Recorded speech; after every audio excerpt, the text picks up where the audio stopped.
Chers internautateurs et internautatrices, parce que les internautatrices c'est important, bienvenue dans cette Trick Track TV où j'ai le plaisir, la joie, le bonheur d'accueillir les gens du Ludonaute avec Anne-Cécile. Comment ça va bien Anne-Cécile? Très bien, content d'être là. Et monsieur Cédric qui lui aussi est content d'être là.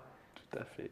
Oh, la patate, hein. C'est le matin de bonheur, on doit le dire. Et puis, on est en plein mois de juillet, il fait un temps dégueulasse. C'est merveilleux. Ça casse le moral. Et donc, Voilà, on a décidé, vous nous avez contacté pour venir faire une Trick Track TV à propos de Colt Express, qui est votre prochaine sortie pour Essen 2014. Et puis, on s'est dit, pourquoi pas faire un petit blabla. On l'avait fait avec Monster Game, c'était plutôt sympathique. C'était sympa. Un petit blabla sur comment va le Ludonaute, où vous venez, où vous allez, ce que vous prévoyez, tout ça, tout ça. Donc, on a là le passé, le presque présent et le futur. Voilà, 2013, 2014, 2015. Voilà, 2013, 2014, 2015. Donc j'ai Lewis et Clark, c'était votre dernière sortie, qui a été sélectionnée jeu de l'année, Trick Track d'or, tout ça. Non, il a été au Trick Track d'or. Je ne sais plus, moi j'oublie complètement. La Trick Track Cup, il arrive en demi ou en quart. Ouais, enfin voilà. Donc, et c'est un jeu qui est plein de bonnes notes, très apprécié par les gens sur Trick Track. Ça a vraiment bien marché. C'était la bonne surprise de l'année 2013 en fait. Partout quoi, Ça a très bien marché et puis. Cédric Chaboussi, Vincent Dutray, forcément. Hein. Là, on a Colt Express, donc c'est votre prochaine nouveauté. C'est notre prochaine nouveauté. On fera une Trick Track TV juste après sur explication et petite partie. Et ça, c'est un truc qu'on n'ouvrira pas. Non, parce que ça va l'ouvrir parce que, mais faut pas me dire ça parce que c'est atroce. Et ça s'appelle comment? Alors c'est un nom qui n'est pas définitif. Comme on disait, c'est un jeu qui a été présenté sur le forum discussion sur la création sur Trick Track depuis quelques mois, avec beaucoup de... Voilà, l'auteur est très actif et donc beaucoup d'échanges avec les internautateurs. Donc je pense que les gens de Trick Track le connaissent un petit peu. Et voilà, donc et pas moi parce que moi je ne vais pas dans ce forum-là. Donc ce qui explique aussi mon petit air tout fatigué de tout à l'heure, c'est que au passage on s'est arrêté à Lyon parce que l'auteur est lyonnais, donc on a profité de faire Istres-Orléans en passant par Lyon et pour pouvoir jouer avec lui. Pour pouvoir jouer, donc voilà, ça fait 2-3 soirs qu'on sera à 3 heures. On va revenir dessus après. Déjà, voilà. On va essayer un peu parler des Ludonautes, parce que vous êtes donc un couple. Hein, oui, bah voilà. C'est rigolo. Le couple joueur qui décide de se lancer. Vous avez un métier à côté toujours. Toi, non, tu as arrêté. Moi, j'ai arrêté depuis. Ah, ça y est. Je suis en dispo parce que j'étais prof. Et donc, depuis Essen de l'année dernière, depuis novembre de l'année dernière, je me suis mis en dispo. Donc, ça veut dire que ça marche que quand on vous a connu, vous sortiez sur Trick Track, tout ça. Vous étiez des joueurs. Vous avez passé le cap. Comme la plupart des gens sérieux, vous avez gardé un vrai métier à côté. Pendant un petit le temps de lancer la machine. C'était quoi votre premier jeu? C'était Offrande. Alors ça, c'était vraiment un jeu qu'on a lancé de manière un peu amateur, forcément, pour voir comment ça faisait, et puis pas forcément avec une idée de continuer dans l'édition plus tard. Et puis bon, ça nous a plu. Et c'est un jeu que tu avais fait? C'était un jeu de Cédric, tout à fait, illustré par Pierrot, qui nous a donné un bon coup de main à l'époque. Et puis un tout petit tirage, voilà, c'était vraiment une édition assez confidentielle. Mais ça nous a donné envie de faire ça. Du coup, vous êtes parti, puis vous avez sorti plusieurs jeux, après tes jeux à toi. Yggdrasil, Chiteno, les 3 premiers qui étaient des jeux à moi. Et puis après, j'ai arrêté de faire des jeux parce que j'ai plus le temps. Oui, forcément, quand on devient développer les jeux des autres. Ça prend du temps. Bosser le graphisme, tout ça, des choses. Et petit à petit, du succès. Vous avez reçu pour Le Petit Prince. Petit Prince, 2013, ça a vraiment été l'année de basculement. C'est là que tu t'es mis à faire ça à plein temps, non? Tu as commencé avant? Non, moi, alors, on a créé l'entreprise en 2009. Offrande est sorti en 2010. Donc voilà, on a pris du temps pour se mettre en place. Et moi, j'ai quitté l'enseignement en 2011. D'accord. Donc depuis 2011, vous arrivez à dégager un salaire, un petit salaire. On a quand même, il y avait le métier de Cédric à côté pour et moi, en 2013, tourner tout. Je me suis mis, fin 2012, la rentrée de 2012. 2013. Dans 2012, je me suis mis à mi-temps. Je suis passé à mi-temps. Je suis resté donc du coup 2 ans à mi-temps. Et là, 2013, on a sorti Petit Prince pour Cannes, qui marche bien, qui a très bien marché, qui continue de très bien marcher. On a sorti SOS Titanic et Lewis et Clark. En fait, on a fait 3 sorties cette année-là qui ont bien cartonné, les 3. Bien cartonné. Lewis et Clark qui a vraiment... Combien d'exemplaires, Lewis et Clark? On doit être à 30 000. Ouais, 30 000. Alors c'est ce qu'on disait, on a une discussion sur, chaque fois que quelqu'un vient ici, un éditeur, un distributeur, un auteur, on a une discussion sur ce qu'est devenu le secteur, et avec toutes les sorties qui arrivent sans arrêt, et on expliquait, l'analyse qu'on a avec le BOPS, ici on en parle souvent, c'est que il va y avoir de plus en plus d'écart entre les vrais succès et les jeux qui se plantent avant. Quand on faisait un jeu, on le tirait à 2 ou 3 000 exemplaires. Et si c'était un succès, c'était vendu en 3 mois et on faisait des retirages. Si ce n'était pas un vrai succès, on vendait ces 3 000 exemplaires, mais en un an ou deux. À l'heure actuelle, l'écart se creuse, c'est-à-dire qu'un succès, c'est 30 000 exemplaires, ce qui était inimaginable pour ce type de jeu. Il y a 10-15 ans, c'était inimaginable. 30 000 exemplaires d'un jeu comme Lewis et Clark, que quand même un jeu un peu costaud, quand même. C'est un petit jeu de cartes, ça reste de la manipulation de cartes, même si on se déplace sur un plateau. C'est assez accessible, mais ça reste quand même un truc pour hardcore gamer, mais pas loin. 30 000 boîtes monde, c'est ça? Oui, on ne parle pas de la France, on parle de mais par contre, les jeux qui ne marchent pas, du coup, c'est 500 boîtes, quoi.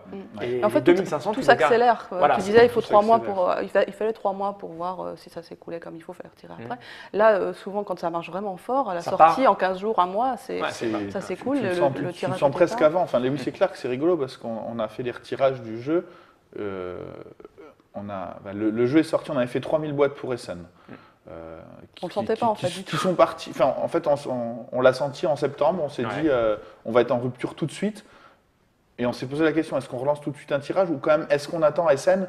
Parce qu'Essen, ça permet quand même de rencontrer tout un tas de partenaires étrangers et donc du coup d'augmenter les tirages. Donc du coup, on a attendu Essen, on a relancé un tirage.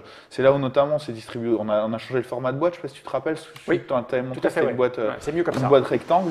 C'est dans les standards. Ça a été, c'était la discussion avec Asmodee US qui nous a dit ouais, mais moi, à ce prix-là, il me faut une grosse boîte carrée. Donc, si tu me fais une grosse boîte carrée, je t'en prends.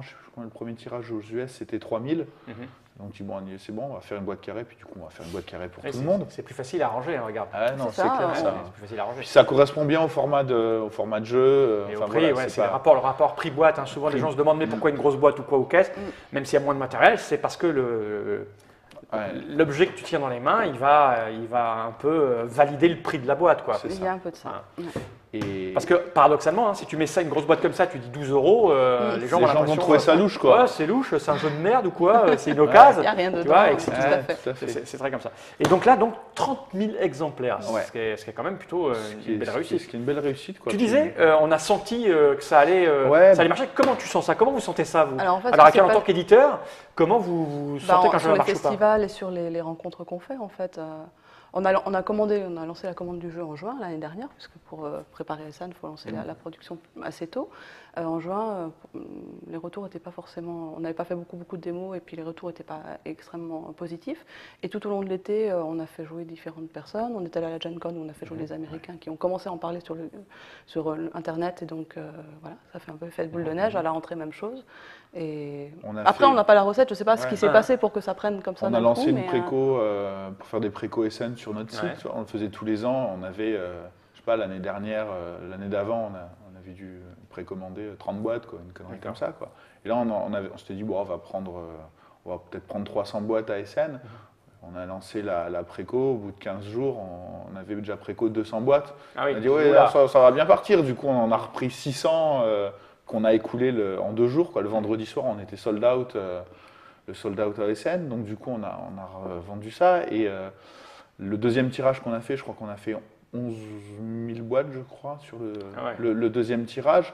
Et là, au moment où le bateau, parce qu'on a produit en Chine, au moment où le bateau est parti de Chine, on a un mail quasiment la même journée, ça a été rigolo, on a un mail de Christophe d'Asmodee US qui me dit j'ai un problème avec Lewis et Clark. Merde, j'ai un problème avec le bateau et tout ça. J'ai tout vendu, mon premier tirage, il arrive dans un mois, ça serait bien de relancer. Donc du coup, on a relancé le deuxième tirage avant que le premier soit écoulé. Et puis c'est parti comme ça. Et du coup, on a fait grosso modo, 3 tirages autour de 3000, autour de 10 000 boîtes. Et ça, quand on est éditeur, on est content. Ah bah oui. On est content et du coup, on peut finalement vivre de sa passion. C'est ça. C'est-à-dire en faire son vrai métier. Et puis le deuxième et le troisième, c'est bien parce qu'il n'y a plus de boulot, quoi. C'est print. C'est pas ça. Tu peux. C'est pas ça. Ouais, moi j'ai plus de boulot, elle en a. Le travail commercial après, il est. D'ailleurs, parce que c'est toi qu'on a en mail pour tout ce qui est communication, etc. C'est-à-dire que la répartition des tâches, en gros, Cédric fait ce qui est design et puis mise en page, développement, même si moi je développe aussi, mais relation avec les auteurs et les illustrateurs. Et moi je fais tout ce qui est plutôt commercial, business et communication. C'est grossièrement la répartition des tâches. Après, on est aussi. Forcément, voilà. Et alors, par rapport vous étiez donc enseignant, vous avez un métier voilà, difficile, certes, mais bien cadré, avec des vacances, tout ça. Avec une sécurité de l'emploi. Un salaire, voilà, et tout. Et là, vous balancez totalement tout pour aller dans un secteur qui est pas vraiment sécure, quoi. Hein. Là, ça a marché, vous avez de la chance, il y en a 3 qui ont marché, voilà. Ouais. Mais alors, est-ce que le plaisir de travailler dans un secteur qui est une passion ou un vrai choix. Je ne dis pas qu'on ne devient pas enseignant pas par choix. Ouais, si, au départ, oui, forcément, on peut faire le choix. Est-ce que c'est toujours aussi beau une fois qu'on est à 100% dans le monde du jeu finalement? Pour l'instant, pour nous, oui. Tout va bien, il n'y a pas trop de trucs un peu chiants auxquels on ne s'attendait pas. C'est quoi les plaisirs et les difficultés qu'on rencontre finalement? Les difficultés auxquelles on ne pensait pas, les problématiques auxquelles on est. Parce qu'on s'imagine, quelqu'un qui veut bosser dans le monde du jeu, il pense qu'il va jouer tout le temps. Ouais. Le mec, il va pousser du cube, il va pousser du cube, il va rencontrer des auteurs, chouette, un nouveau jeu génial, je vais faire un carton, mais c'est pas que ça. C'est quoi le quotidien d'un éditeur finalement? Sur ce qui est production, par exemple, il y a des choses qu'il faut gérer des fois qui sont, qui nous tombent dessus, qu'on n'attendait pas. Il faut être sur du service après-vente, sur le côté relation avec les auteurs aussi, qui des fois se passe très bien, et puis des fois où il faut savoir, comment dire. Être un peu diplomate, faire des concessions, expliquer qu'on n'est pas d'accord, moins facile. Et qu'on pense que ça ne marchera pas. Et puis, on joue beaucoup, évidemment, c'est quand même la base du métier, mais il y a énormément de choses qui sont comme dans un métier d'entrepreneur normal, l'administratif, les comptables, la comptabilité, la gestion des douanes, les factures, des normes. Bon. Ça, c'est la partie chiante. D'un autre côté, c'est elle qui l'a fait. Donc. Toi, t'es malin, toi. Bien démerdé, quoi. Vous êtes répartis en fonction des compétences de chacun, c'est ça? Toi, t'étais prof de quoi, toi, de français, non? Non, physique-chimie. Ah, physique-chimie, oui, c'est normal. Donc, physique-chimie, production. Ah, complètement. Et toi, t'étais prof de quoi? Physique-chimie. Physique-chimie, donc création. Non, tout se tient, c'est ça l'idée. C'est ça l'idée. Et donc, vous êtes heureux, là, actuellement, avec ce passage? Vous arrivez à. Vous êtes que 2, c'est. On est que 2, il faudrait qu'on soit plus, mais on est que 2. Ouais, ça y est. 2 et. Pour l'instant, ça commence à. On ressent le besoin d'avoir quelqu'un, on ressentirait le besoin d'avoir quelqu'un en plus. On n'a pas encore les moyens de. Voilà. Dans le développement d'une entreprise, c'est toujours ça le problème. Nous, on a la même ici. C'est sûr que là, on est vraiment à flux tendu. Là, en ce moment, il a fallu les produire, les 30 000 boîtes. Et quand tu produis, tu files 50% à la commande, 50% à la livraison. Tes clients te payent. Même au-delà d'un problème de trésorerie, il y a un problème de charge de travail qui est aussi. Tu as un flux qui il faut, voilà, je pense nous, il faut encore qu'on attende 6-7 mois. Le plus dur, c'est ce que tu dis, c'est la charge de travail en fait. La difficulté d'une entreprise en général, surtout quand on se lance comme ça, c'est qu'il faut absorber une masse de travail. Alors au début, on a une masse de travail classique qu'on peut gérer seul. Et puis au bout d'un moment, là, ça déborde. On va prendre le schéma de 7 heures par jour pour faire 35 heures par semaine. Ouais. Au bout d'un moment, ça devient 8 heures par jour, 9 heures, 10 heures. Et il faut générer. Alors au bout d'un moment, on n'en peut plus. Ouais. On accumule. Puis il faut trouver l'équilibre financier, c'est-à-dire qu'on absorbe du travail pour générer suffisamment d'argent pour embaucher quelqu'un. Et le passage là, il est difficile. C'est-à-dire être sûr que la charge de travail qu'on a assumée et qu'on va confier à quelqu'un va générer le salaire de la personne. Parce qu'en gros, dans une entreprise, on considère que quelqu'un qui travaille doit générer 2,5 fois son salaire. À peu près 2,5 fois, 3 fois son salaire. Parce qu'il y a les charges, parce qu'il y a les frais, parce que si pendant un mois il n'y a pas de rentrée financière, il faut quand même payer les salaires. Donc c'est assez compliqué ça. Les gens qui se lancent dans l'entrepreneuriat et dans le monde du jeu souvent oublient tous ces aspects-là. Et l'aspect qu'ils négligent le plus, c'est la distribution. Vous avez fait le choix quasiment tout de suite d'être distribué. Vous êtes distribué déjà par On a eu un parcours un peu chaotique en distribution. On a commencé chez Millennium pour Offrande. Et puis après on a travaillé avec Intrafin, qui est une société belge pour Yggdrasil. Et donc, c'est seulement à partir du troisième jeu Chitano qu'on a… Qu'est-ce qui fait qu'on change de distributeur alors? La relation avec les personnes avec qui on travaille. Moi, j'ai besoin d'avoir confiance avec les gens avec qui je travaille. Donc, des fois, ça passe, des fois, ça passe pas. Donc, il y a des moments où, des fois, il vaut mieux changer que de rester sur une situation qui n'est pas forcément positive ni pour l'un ni pour l'autre. D'accord, donc ça. Et là, chez Asmodée, c'est vrai que mine de rien, le succès de Petit Prince, qui a vraiment été le déclencheur, ça nous a ouvert des portes de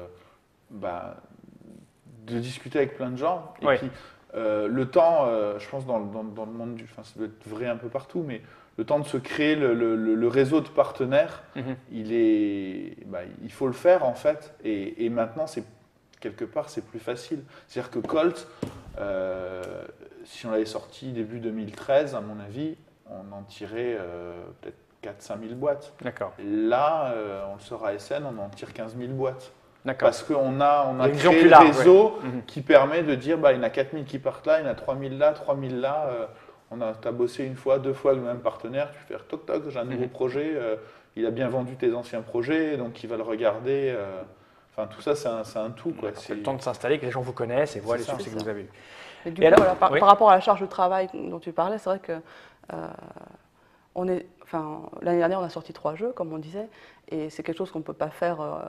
Poursuivre après les jeux, c'est quelque chose qu'on ne peut pas faire tout le temps. Oui. Donc là, cette année, en 2014, on sortira qu'un seul jeu, Colt Express, voilà, parce que il faut le faire bien et on ne peut pas tout faire en même temps. Donc, et puis en 2015, sans doute aussi pour l'instant, un seul jeu en projet. Donc on fonctionne petit à petit, avec à chaque fois le stress et la pression de savoir est-ce que ça va marcher ou pas. Tu parlais de mon boulot chiant. Là-dessus, 10 langues à remettre en page. Ah ouais, c'est toi qui le fais aussi. Surtout quand on ne parle pas la langue, ça donne n'importe quoi.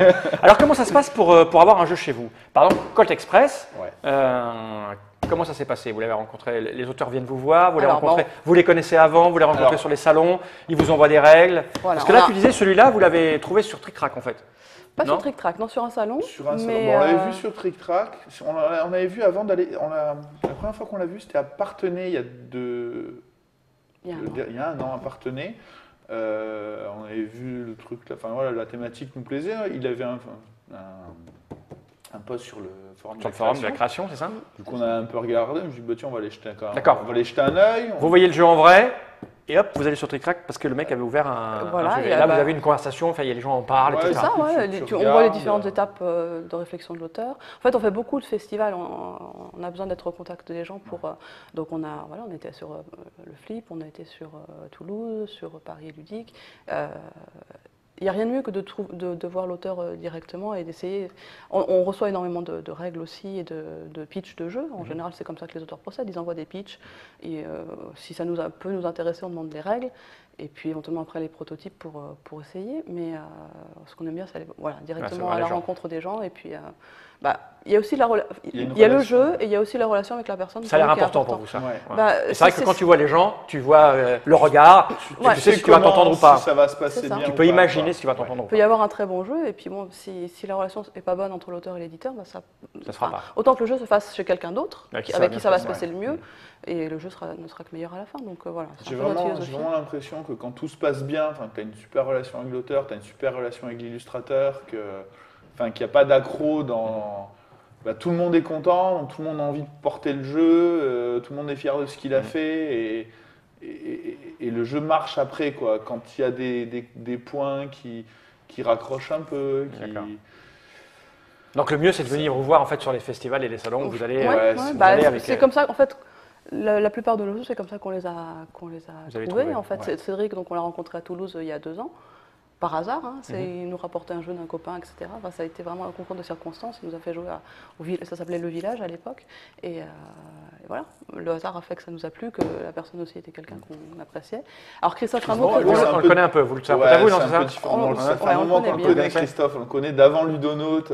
Je pense qu'on a dû se rencontrer en 2007 ou 2008 peut-être avec Christophe. Donc c'est vraiment quelqu'un qu'on connaissait bien. En fait, typiquement, Colt Express, quand on l'a signé, l'état dans lequel on l'a signé parce que c'était un jeu de Christophe, quoi. D'accord. Et qu'on savait que ça allait bien se passer, on savait que ça allait être agréable de bosser avec lui, on le connaissait, et donc du coup on dit bon, ça on le signe, mais on le bosse.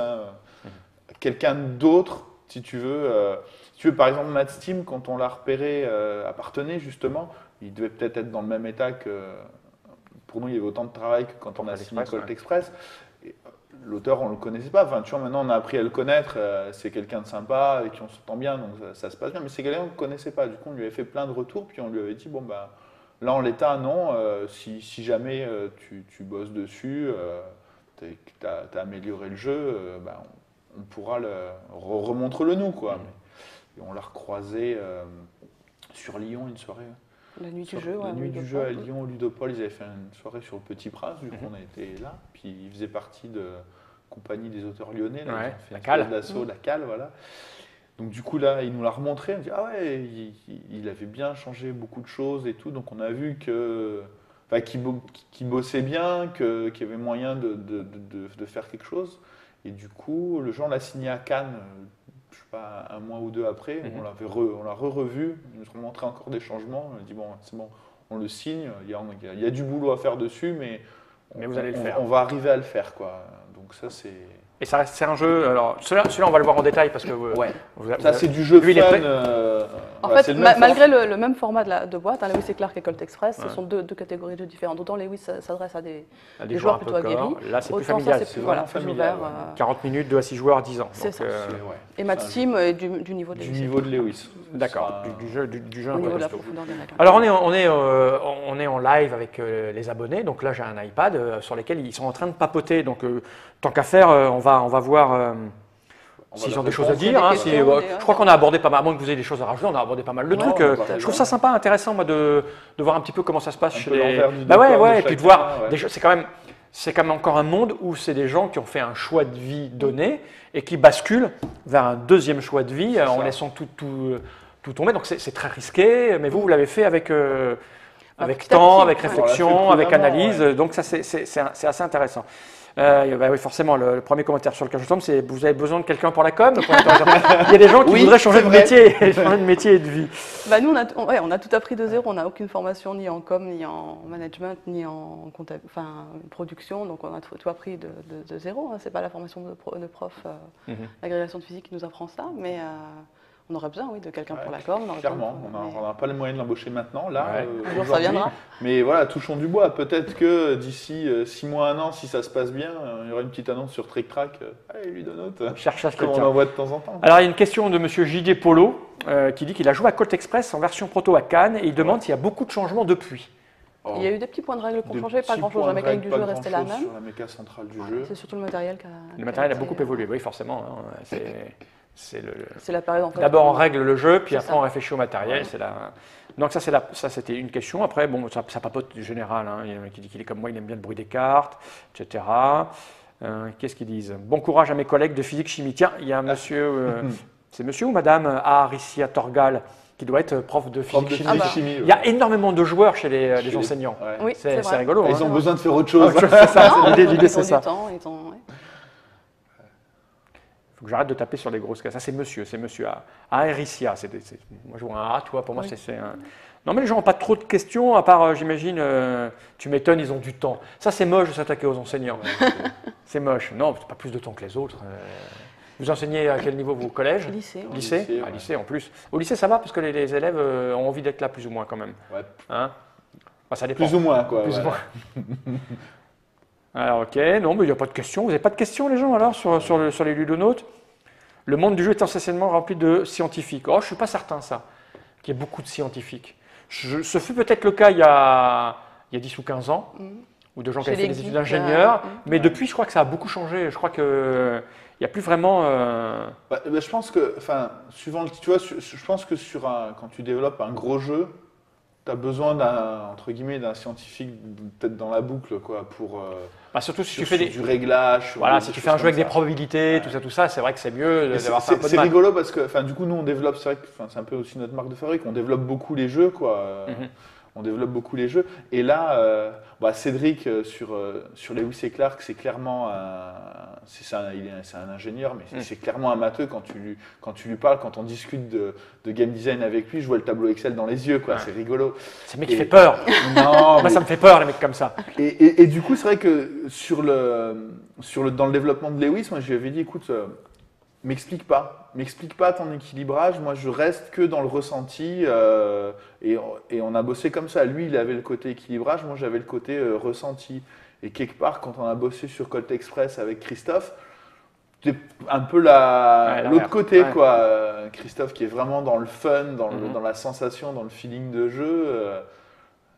Et puis moi derrière, essayer de cadrer un peu plus les choses. Donc, du coup, faut s'adapter à chaque auteur, mais je pense que c'est bien d'avoir en fait systématiquement les deux, en fait, le côté un peu plus littéraire, on va dire, pour l'univers, pour l'ambiance, pour ce qui va se dégager quand tu joues, Puis quand même un petit côté matheux derrière où tu as besoin, tu peux pas faire n'importe quoi. La combinaison SL, c'est la meilleure.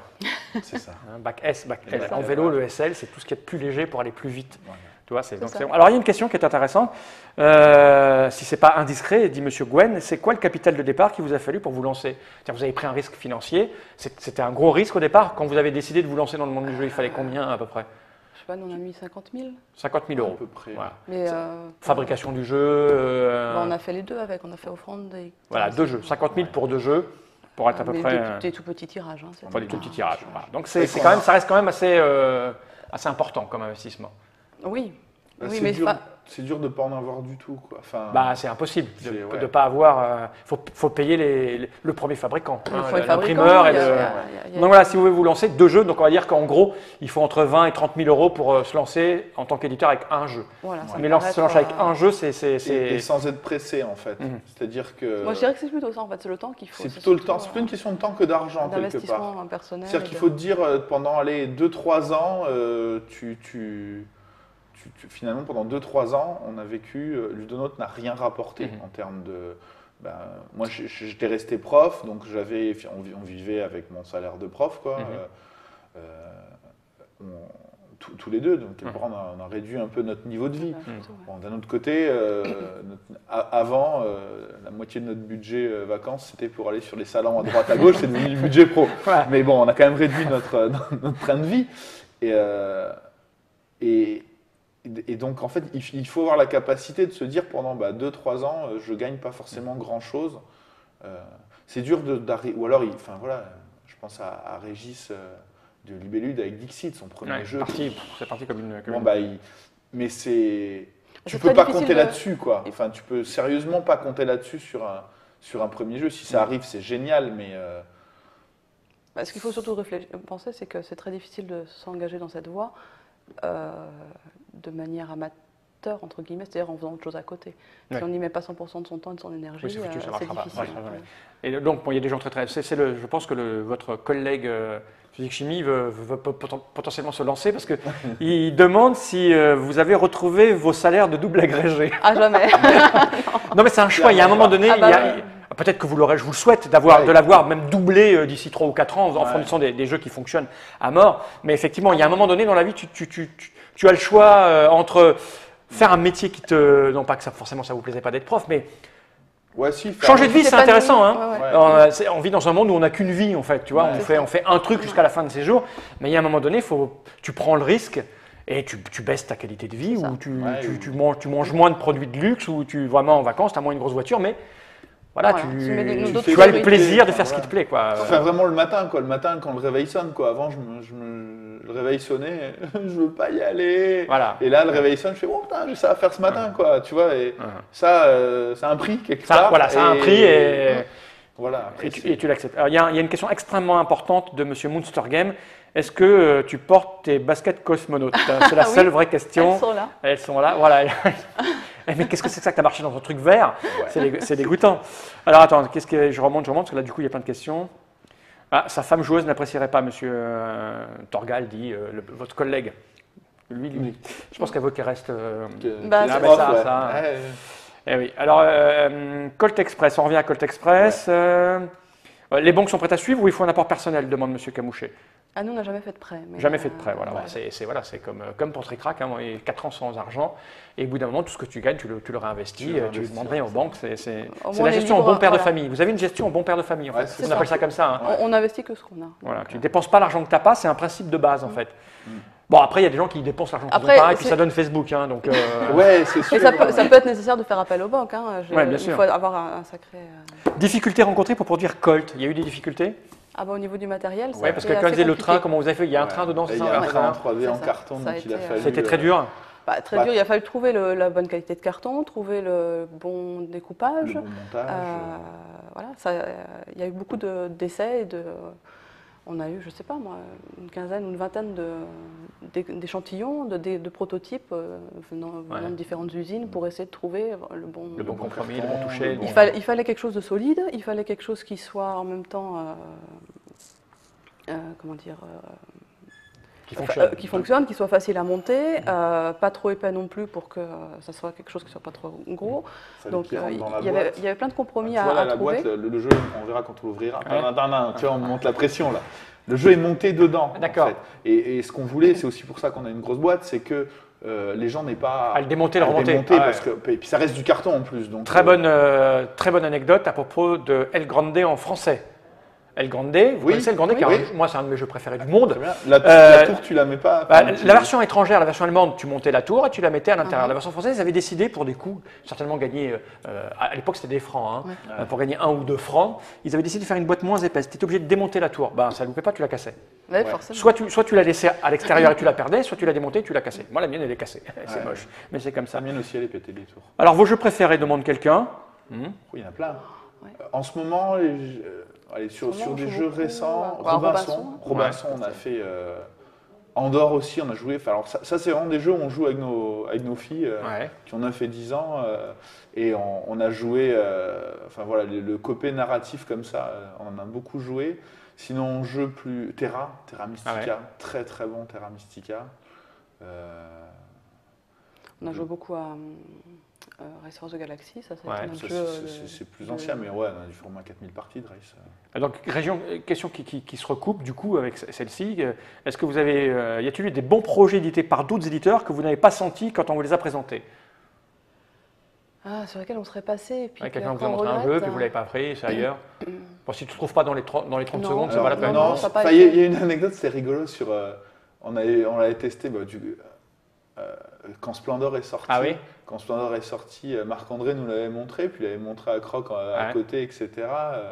Et je me rappelle, chapeau d'avoir Croc être reparti avec le proto. Et je me rappelle encore qu'il est venu, puis moi, j'ai trouvé le prochain Spiel. J'avais joué, je me suis dit,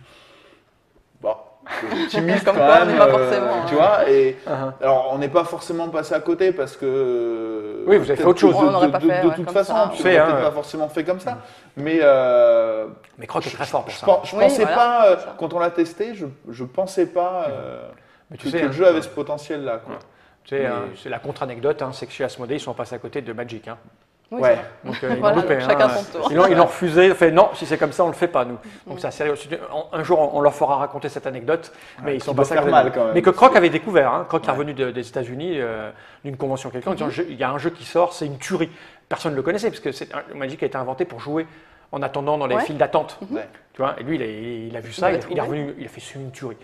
Et puis, ils ont eu des démarches, puis ils ont fait non, on ne le fera pas finalement. Voilà. Mais ça n'a pas empêché d'Asmodée de devenir Asmodée, tu vois. Finalement, il y a toujours des projets qui. Ok, bon, on a fait le tour, parce qu'on est là aussi pour parler de ça, parce que voilà, ça fait que 32 minutes de blabla, l'air de rien, ça fonce, les forces se croquent. Là, il y a une question, mais je n'ai pas le temps, tout ça. Là, il y a les réserves financières, c'est ça entre eux, parce que c'est difficile de savoir quand les gens se parlent entre eux sur le chat et quand ils nous parlent à nous. Ok, merci en tout cas de vous être prêté au jeu des questions-réponses. Je trouve ça intéressant, moi, de voir un peu les gens qui font le secteur, même s'ils ne sont pas, de voir comment ça fonctionne, etc., etc. Donc, on va vous dire au revoir et on se retrouve pour une petite explication de Colt Express et puis après une petite partie. Merci Anne-Cécile et merci Monsieur Cédric de Ludonote. J'ai envie de regarder cette caméra droite dans l'objectif et de dire Jenny Reich.